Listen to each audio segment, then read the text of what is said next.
Okay, so there's going to be a pole shift, apparently, according to Mr. Braden. When the Earth stops rotating, it will start rotating again in the opposite direction. And we'll have the pole, the North Pole will be in the south. So, what does all this mean? Like, how could that happen?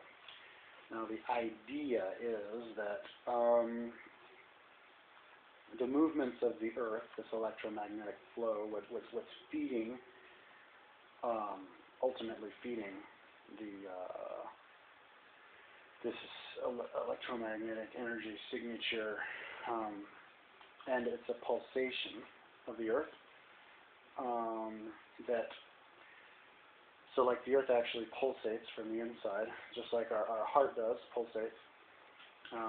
And now, I guess, he did not mention, he should have, but he didn't mention when we started recording the pulsation, maybe 100 years ago. But I guess since we started recording it, it was 7.8 cycles a second, the pulsation.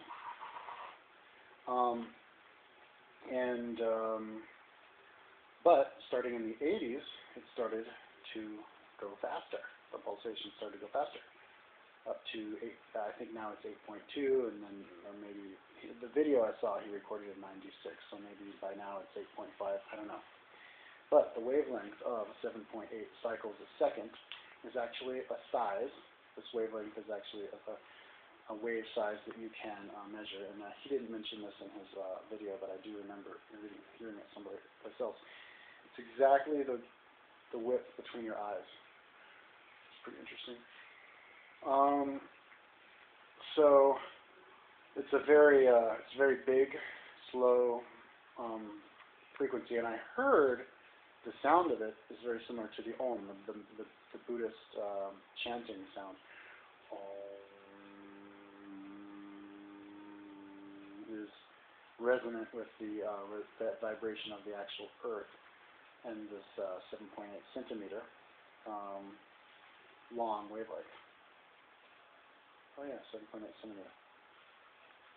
And 7.8 cycles a second. Okay, I think it's both. Is it both? That's a crazy coincidence. Anyways, but it's getting faster. And I guess the idea is that as it gets faster and faster and faster, the pulsation is faster and faster and faster. Because this pulsation is getting faster, it causes the electromagnetic power to get less and less and less.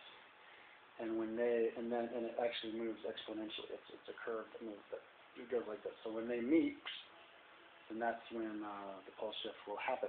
And it's happening rather quickly, so maybe the pole shift will actually happen on 2012. Maybe that's what it is. So basically, where did all of this pulsation come from? What is what's feeding this pulsation? Well, pulsation comes when you have two separate frequencies colliding with each other. So it could be maybe the frequency of the sun combined with the frequency of the center of the galaxy coming in and feeding the Earth. Maybe that would represent the father and the mother of the Earth. The sun being the mother and the galaxy being the father, and then creating the pulsation. And he went into talking about cymatics. I think it's called cymatics. It's like an art science type of a thing. It's a very interesting phenomenon that happens, and they really should teach this in schools because it's interesting to watch. Phenomenon that happens is when, like, if you were to put the very basic way to do it is if you were to sprinkle a whole bunch of sand on the top of a drum leather, and then you were to pass a vibration through it, like it would make the sand dance around on it and actually form geometrical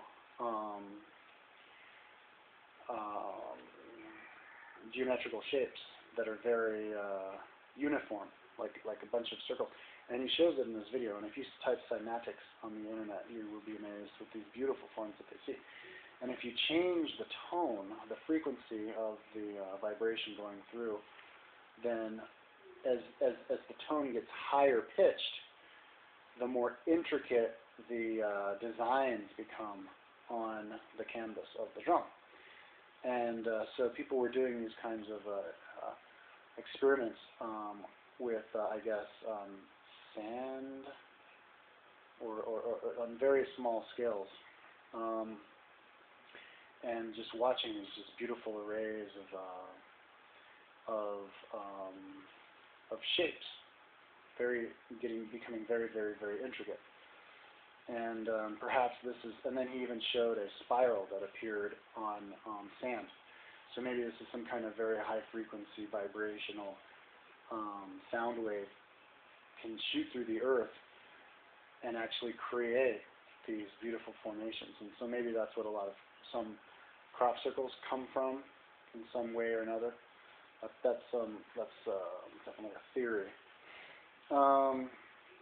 But if you plug in two separate vibrations into something, it'll pulse. So you can actually see these things pulsing, and it looks like a heartbeat. And but he showed also some of these. I don't know how they did it, dust or very, very, very, very small scale, but they'd have these vibrations passing through these little granules, and it would cause these spirals to spin around with these little legs coming out. It looks exactly like a galaxy.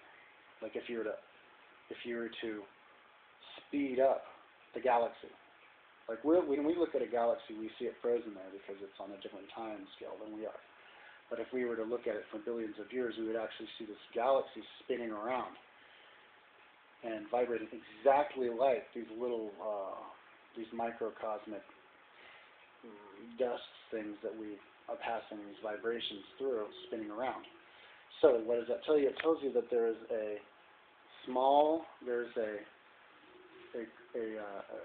primal vibration coming from somewhere in the galaxy, somewhere in the universe, that is feeding these galaxies and causing these galaxies to spin around. And so if that is the case, then everything is related vibrationally. The center of the galaxy would vibrationally feed the center of our sun, and then our sun feeds the earth, and that's why the earth pulsates, because it's all of these vibrations feeding the earth, causing it to pulsate, and also causing the earth to have maybe some kinds of frequency resonance or something. So anyway, that's basically that is basically what feeds our heart, what makes our heart beat. Like that's kind of a mystery. What makes our heart beat? And it's this hyperdimensional vibration passing through our body of different resonances, causing us to. So basically, when there is a pole shift, that will actually affect our bodies, because our body heartbeat is fed by the earth heartbeat is fed by the sun heartbeat is fed by the galaxy, and onward and onward. And so maybe the feedings of these various different vibrations are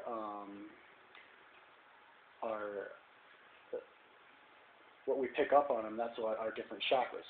So maybe we don't only communicate with the earth, but we also have another higher chakra that can communicate directly to the sun and the galaxy. And so basically what that means is that there's really no escaping the pole shift physically in our bodies.